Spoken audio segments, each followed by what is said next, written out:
Survei Capres yang dilakukan oleh berbagai lembaga jelang pemilu 2024 selalu menempatkan 3 nama dengan tren elektabilitas teratas, yaitu Ganjar Pranowo, Prabowo Subianto, dan Anies Baswedan.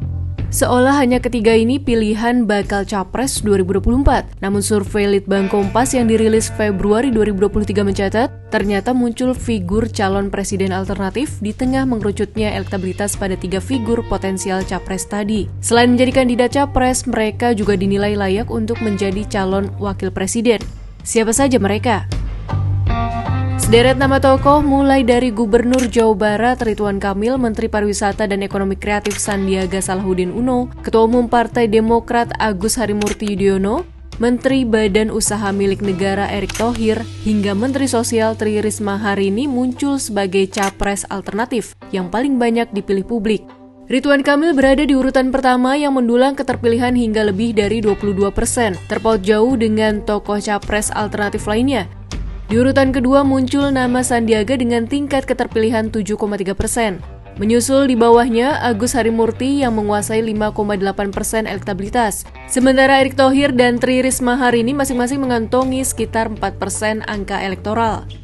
Menguatnya sosok Ridwan Kamil dalam benak publik bukan hanya berkat popularitasnya di media sosial atau kepemimpinannya sebagai kepala daerah. Hal itu tak dapat pula dilepaskan dari keputusan besarnya untuk bergabung dengan Partai Golkar pada pertengahan Januari lalu. Meski masih menjabat sebagai Gubernur Jawa Barat, bergabungnya Kamil sebagai kader Golkar tak bisa lepas dari anggapan publik bahwa langkah itu sebagai upaya menyiapkan diri maju di Pilpres 2024. Selain sebagai sosok capres alternatif, Ridwan Kamil, Sandiaga Uno, dan AHY juga masuk ke radar sebagai cawapres. Survei Litbang Kompas Februari 2023 mencatat, sosok Sandiaga Uno kali ini paling tinggi tren elektabilitasnya, yaitu 12,4%.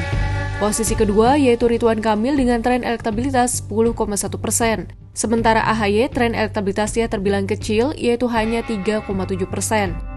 Dari tren elektabilitas capres alternatif dan cawapres, sosok Ridwan Kamil dinilai memiliki banyak potensi posisi politik. Ridwan Kamil punya potensi menjadi capres alternatif, cawapres, atau bahkan mengamankan posisi Gubernur Jawa Barat untuk periode berikutnya pada Pilkada 2024 nanti. Terlebih mengingat kini dirinya sudah punya kendaraan politik, yaitu Golkar. Sementara sosok Sandiaga Uno paling berpotensi sebagai cawapres jika dilihat dari tren elektabilitasnya yang naik signifikan dari 10,6% pada Oktober 2022 menjadi 12,4% pada Februari 2023. Kenaikan ini terjadi di tengah isu dan polemik rencana perpindahan dirinya dari Gerindra ke P3 dan juga isu utang piutang Sandiaga saat Pilkada DKI Jakarta 2017. Sementara itu, AHY memiliki tren elektabilitas yang minim pada posisi capres potensial dan cawapres meski namanya masuk radar. Pada survei cawapres, tren elektabilitas AHY turun signifikan dari 6,6% di Oktober 2022 menjadi 3,7% pada Februari 2023. Angka ini bisa saja menyulitkan baginya saat ingin mengajukan diri menjadi cawapres bagi Anies Baswedan yang diusung oleh partainya bersama Partai Nasdem dan PKS. Angka-angka tren elektabilitas ini tentu masih bisa berubah sampai pada kontestasi sejati yaitu pemilu 2024 nanti. Apapun bisa terjadi, tergantung lobi-lobi dan narasi yang dibangun untuk menarik simpati publik.